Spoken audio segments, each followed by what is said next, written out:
As summer dawned, I made the resolute choice to step away from my marriage, convinced it was the path to liberation.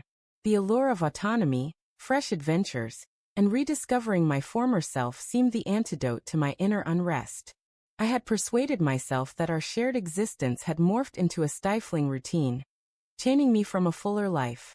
So I packed my belongings, gave a vague and fleeting explanation, and parted from the man who had stood by me with steadfast loyalty for 7 years.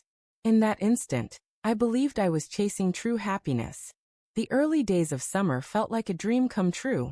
I roamed new landscapes, swayed to music at seaside gatherings, forged connections with unfamiliar faces, and embraced a lightheartedness I hadn't known since my youth. Each radiant sunset seemed to affirm my decision. My social media brimmed with snapshots of beaming grins, toasting glasses, and joyous outbursts. Long-lost friends, reconnecting after years, lauded my bravery for prioritizing myself. I reveled in their praise, feeling victorious, until the sparkle began to fade. Gradually, the excitement dissolved into a gnawing emptiness. The people I met at lively gatherings blurred into a forgettable haze. The late-night escapades left me weary rather than invigorated. I began to feel like an outsider in the life I'd sculpted. I craved the tranquil mornings I once shared with my husband, our private jokes, and the coffee he made, unmatched by any cafe.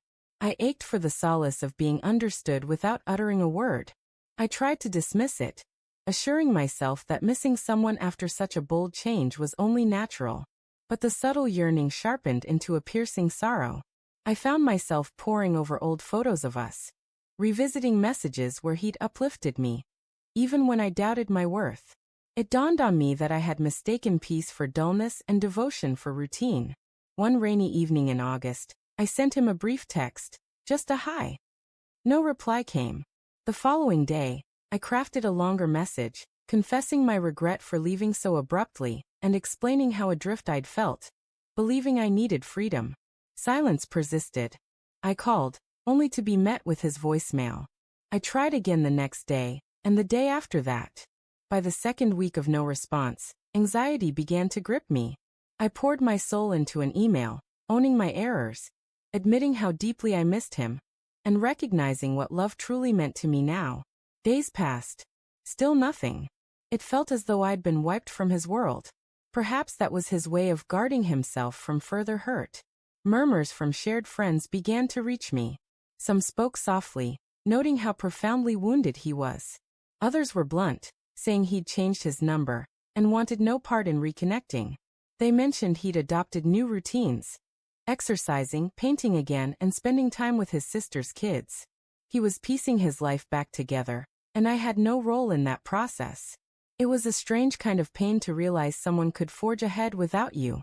I had always assumed he'd remain there, like a chapter one could revisit whenever I pleased. I never imagined he'd find strength in my absence or decide he deserved better than what I had given. Now, my evenings are consumed by replaying the words I spoke when I left. How cruel and self-absorbed they must have sounded. I told him not to wait for me, but I never truly believed he'd move on.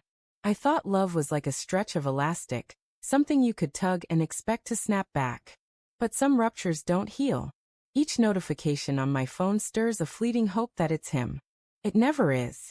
I've stopped venturing out. The friends who cheered my daring summer have faded away. My apartment feels like a hollow shell.